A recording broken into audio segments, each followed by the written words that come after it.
नमस्कार, एक बार फिर से मैं आप सभी के सामने उपस्थित हूँ बेहद महत्वपूर्ण टॉपिक के साथ। और आज हम बात करने वाले हैं नेक्रोफिलिया के बारे में कि नेक्रोफिलिया अपराध होता है या नहीं होता है। पहले ये कंफर्म कर लेते हैं कि आखिर नेक्रोफिलिया है क्या। तो शव के साथ यदि कोई दुष्कर्म करता है या शारीरिक संबंध बनाता है तो उसको हम नेक्रोफिलिया कहते हैं। ठीक है, तो यहाँ पर एक मामला दर्ज करवाया गया था एक माँ के द्वारा कि उसकी बेटी के मृत शरीर के साथ बलात्कार किया गया है, तो उस आरोपी को बलात्कार के तहत सजा मिलनी चाहिए। तो यहाँ पे कहा गया कि भाई नेक्रोफिलिया एक जघन्य अपराध तो है, लेकिन उसको बलात्कार की श्रेणी में शामिल करके उसके ऊपर वो धाराएं लगा करके हम उसको सजा नहीं सुना सकते हैं। ठीक है, तो ये बातें यहाँ पर कही गई हैं। बाकी आपकी इस पर क्या राय हो जाती है कि जो शरीर के साथ जो मृत शरीर होता है, चूंकि हमारे आर्टिकल 21 में ये कहा गया है कि जीवन और मृत्यु दोनों का हमारे पास जो है अधिकार है, मृत शरीर को लेकर के भी अधिकार है कि भाई उसको छिन्न विछिन्न नहीं किया जाएगा, किसी भी तरीके से बर्बरतापूर्ण व्यवहार नहीं किया जाएगा मृत शरीर के साथ, तो वो हमारा अधिकार है। लेकिन मृत शरीर के साथ यदि दुष्कर्म होता है, उसके साथ यदि कोई सेक्सुअल एक्टिविटी होती है तो वो बलात्कार की श्रेणी में कंसीडर नहीं होती है और इसके तहत उस आरोपी को बरी कर दिया जाता है।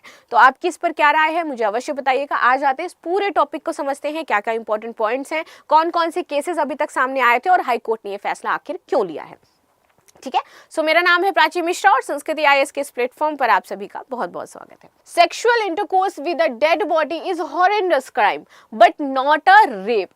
किसने बोला है? ये छत्तीसगढ़ हाईकोर्ट ने बोला है कि भैया ये जघन्य अपराध तो है, लेकिन ये रेप नहीं मानेंगे हम। ठीक है, और इसके तहत रेप की धाराएं लगा करके उस व्यक्ति को सजा नहीं दी जाएगी। चलो आगे आ जाते हैं। तो मौजूदा जो भारतीय कानून है वो ये कहता है कि नेक्रोफिलिया जो है अपराध की श्रेणी में शामिल नहीं किया गया है, इसीलिए इस आधार पर किसी को सजा नहीं दी जा सकती है। मामला जो हो जाता है वो छत्तीसगढ़ के गरियाबंद जिले में 9 वर्षीय एक बच्ची की हत्या और हत्या के बाद दुष्कर्म से जुड़ा हुआ है।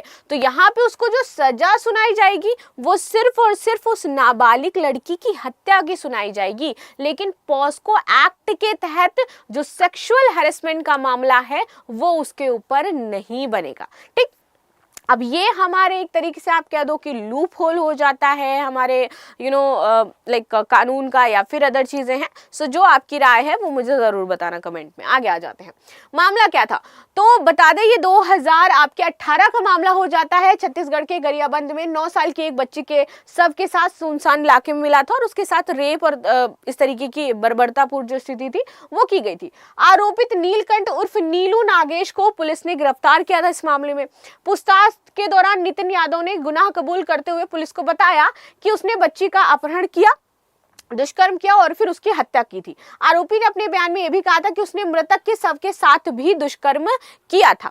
ठीक है, आगे आ जाते हैं। मृतक की मां ने फैसले को हाईकोर्ट में दी थी चुनौती। वहीं मामले की सुनवाई के बाद ट्रायल कोर्ट ने मुख्य आरोपी नितिन यादव को अलग अलग धाराओं में आजीवन कारावास की सजा सुनाई थी, जो आज भी वो आजीवन कारावास भोग रहा है। ठीक है, क्योंकि उसने क्या किया था, दुष्कर्म किया था पहले भी और बाद में भी, सेम टाइम दोनों में। तो वो बाद का जो है वो उसके ऊपर ऐड नहीं हुआ, बाकी पहले का ऐड हुआ और उसके बाद मामला दर्ज करके आजीवन कारावास वो झेल रहे हैं। इसके अलावा कोर्ट ने सह आरोपी नीलकंठ उर्फ नीलू नागेश के साक्ष्य छिपाने के आरोप में आईपीसी की धारा 201 के तहत 7 साल की कैद की सजा सुनाई। अब यहाँ पर नीलू नागेश के ऊपर भी उसकी मां चाहती है कि ये केस लगे, क्योंकि इसमें आरोपी आपके 2 थे, एक नहीं था। और जो सजा सुनाई गई है वो किसको सुनाई गई है, इधर आ जाते हैं, नितिन यादव को सुनाई गई है। और अभी जो मामला पूरा अटका है किस पर अटका हुआ है, नीलकंठ उर्फ नीलू नागेश पर अटका हुआ है। ठीक है, चलो आगे आते हैं। हालांकि ट्रायल कोर्ट के फैसले को मृतक की मां ने हाई कोर्ट में चुनौती दी बाद में जाकर के, और हाई कोर्ट ने ट्रायल कोर्ट के फैसले को सही ठहराते हुए याचिका को खारिज कर दिया है। अब हाई कोर्ट ने क्या बोला यहाँ पर, तो हाई कोर्ट ने अपने फैसले में कहा कि देश में प्रचलित कानून में जो प्रेजेंट टाइम में है, इसमें शव के साथ दुष्कर्म को अपराध की श्रेणी में अभी नहीं रखा गया है। और आपसे मेरा प्रश्न अब ये है, क्या ये अपराध की श्रेणी में शामिल होना चाहिए या नहीं होना चाहिए? मौजूदा कानून में नेक्रोफिलिया अपराध नहीं है। वर्तमान कानून में शव के साथ दुष्कर्म करने वाले को सजा का प्रावधान नहीं है, जो किसने किया था, नीलकंठ उर्फ नीलू नागेश ने किया था मरने के बाद उस लड़की के साथ रेप। और जो आपके यहाँ पर नितिन हो जाते हैं, नितिन यादव ने उस लड़की के साथ पहले दुष्कर्म किया था, तो इसलिए इनको सजा हुई पॉस्को एक्ट के तहत, लेकिन इनके ऊपर कोई मामला वैसा बना नहीं, जो कि उसकी फैमिली चाहती थी कि इनके ऊपर भी यही मामला बनाया जाए। आगे आते हैं, क्या होता है नेक्रोफीलिया। नेक्रोफीलिया एक तरह की अजीब विकृति के लिए इस्तेमाल किया जाता है जिसमें किसी शव की तरफ यौन आकर्षण होता है। यहाँ पर आप देखोगे कि कुछ लोग होते हैं जो शव के प्रति आकर्षित होते हैं, डेड बॉडीज के साथ उनको इस तरीके से शारीरिक संबंध बनाने का उनका मानसिक विकृति उनमें होती है। ठीक, ये किसी व्यक्ति के शव के साथ यौन संबंध स्थापित करने की तीव्र इच्छा होती है। नेक्रोफीलिया ग्रीक शब्द होता है जो नेक्रो और फीलिया से मिलकर के बना है। नेक्रो का अर्थ होता है यहाँ पर मृत और फीलिया का अर्थ होता है प्यार या फिर आकर्षण। ठीक, ऐसे में नेक्रोफीलिया का शाब्दिक अर्थ हो जाता है किसी शव या मृत शरीर के प्रति प्यार या आकर्षण उत्पन्न हो जाना किसी में। आगे आते हैं अन्य मामले। इसमें अगर बात करें तो एक था आपका उत्तर प्रदेश राज्य अन्य के बनाम मामले में इलाहाबाद उच्च न्यायालय का क्या कहना था। देखिए, न्यायालय ने सुरेंद्र कोहली बनाम उत्तर प्रदेश राज्य और अन्य के मामले में इलाहाबाद उच्च न्यायालय द्वारा पारित निर्णय पर भरोसा करते हुए, जिसे निठारी हत्याकांड के नाम से जाना जाता है, इस बात पर भी प्रकाश डाला। निठारी हत्याकांड हम सभी जानते हैं कि उसमें क्या करता था वो व्यक्ति, लड़कियों को पहले मार देता था, उनके साथ रेप करता था, उनकी बॉडी का कुछ पार्ट जो है वो खाता भी था। अभी तक का सबसे, यदि मैं कहूँ कि इस टाइप का जो बहुत हीनियस हो, बहुत क्रिमिनल टाइप माइंड का हो, बहुत घिनौना, कि आप किसी इंसान की बॉडी खा रहे हो मार करके, वो उस टाइप की इंसान की मेंटालिटी थी। बच्चों को अगवा करता था, लड़कियों को अगवा करता था और उनको मार करके फिर ये सारे काम करता था। तो उस पर भी प्रकाश डाला गया।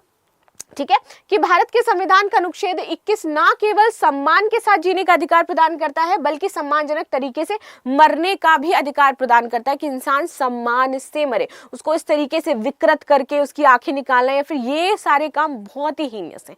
तब यहाँ पर ये बात आपकी मेंशन करी गई थी। न्यायालय ने टिप्पणी की, आरोपी द्वारा अपने पीड़ितों के शवों पर किए गए अत्याचारों को अनदेखा नहीं किया जाएगा जो उसने सबके साथ किए थे।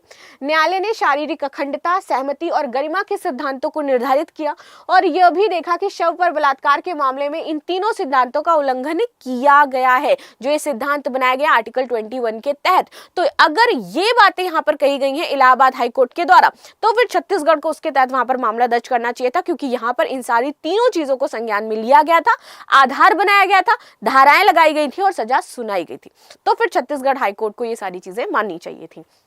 आगे आते हैं, भले ही भारतीय आपराधिक कानून नेक्रोफीलिया को अपने आप में अपराध के स्वरूप में मान्यता नहीं देता है, लेकिन मृत शरीर के साथ जो मानवाधिकार हैं उनको भी नकारा नहीं जा सकता है। एक मृत शरीर के साथ बलात्कार करना सबसे जघन्य अपराधों में एक है जिसके बारे में कोई सोच सकता है। ठीक है, लेकिन मामले का तथ्य यह है कि आज की तारीख उक्त आरोपी को आईपीसी की धारा 363, 376(3), पॉस्को अधिनियम 2012 की धारा 6, 1989 के अधिनियम की धारा 3(2)(b) के तहत दंडनीय अपराध में दोषी ठहराया जा सकता है, क्योंकि बलात्कार का अपराध एक मृत शरीर के साथ किया गया है और उपरोक्त धाराओं के तहत अपराध के लिए दोषी ठहराए जाने के लिए पीड़िता को जीवित होना चाहिए। ठीक है, तो ये बातें यहाँ पर कही गई थी, तो इसके तहत इन तो चीजों में मामला दर्ज हो जाता है, लेकिन मृत शरीर के बाद उसके साथ जो विकृति की गई है, चूंकि हम उसे अपराध नहीं मानते हैं, इसलिए उस पर कोई केस बनता नहीं है। ठीक है, अब यहाँ पर माना ही जाता है कि वो मृत नहीं है, उसके अंदर कोई भावनाएं नहीं है, किसी को आहत नहीं किया गया, लेकिन उसके शरीर, उसके साथ जो ये सारी चीजें की गई हैं, वो तो एक तरीके से अपराध है ना, उसकी बॉडी को ढंग से होना चाहिए, उसकी फैमिली, ये सारी चीजें, तो वहां पर ये बातें कही गई थी। बाकी आपकी क्या राय हो जाती है जरूर बताइएगा। मिलते हैं नेक्स्ट क्लास में, तब तक के लिए धन्यवाद। लाइक शेयर सब्सक्राइब करना बिल्कुल भी ना भूलें and thank you so much.